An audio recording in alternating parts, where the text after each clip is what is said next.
ట్రాన్స్ఫార్మర్ను ఆనుకుని శిలాఫలకం వేయాల్సిన అవసరం ఏముంది అంటూ జనసేన రాష్ట్ర అధికార ప్రతినిధి పశ్చిమ నియోజకవర్గ జనసేన ఇన్ఛార్జి పోతిన వెంకట మహేష్ ప్రశ్నించారు. వెల్లంపల్లి శ్రీనివాస్ తన బినామీల ద్వారా మరుపిళ్ల చిట్టి కాంగ్రెస్ ఆఫీస్ అమ్మవారి దొడ్డిని కుట్రపూరితంగా కొట్టేశారని పోతిన వెంకట మహేష్ ఆరోపించారు. కాంప్లెక్స్ కట్టాలని ఆలోచనతోనే ఇక్కడ శిలాఫలకం ఏర్పాటు చేశారంటూ మాజీ మంత్రి వెల్లంపల్లి శ్రీనివాసరావుపై నిప్పులు కక్కారు.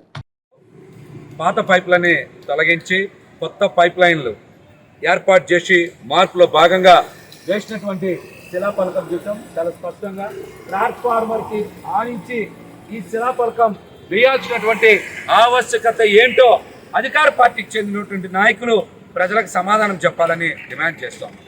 దీంట్లో మరొక కుట్ర కూడా చాలా స్పష్టంగా దాగుంది.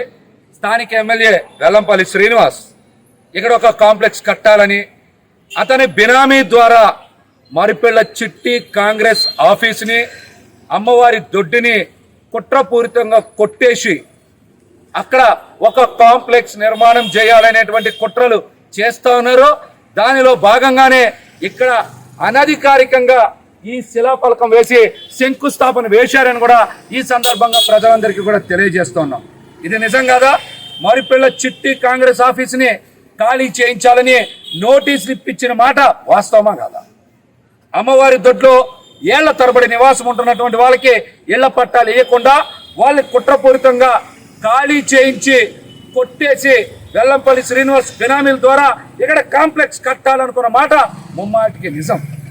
చిట్టి కాంగ్రెస్ పెద్దలందరూ కూడా దీన్ని విభేదించి కోర్టునిచ్చి స్టే తీసుకొచ్చి మరి ఎంతో చారిత్రాత్మక నేపథ్యం కలిగినటువంటి ఈ చిట్టి కాంగ్రెస్ని కాపాడిన మాట నిజం కాదా?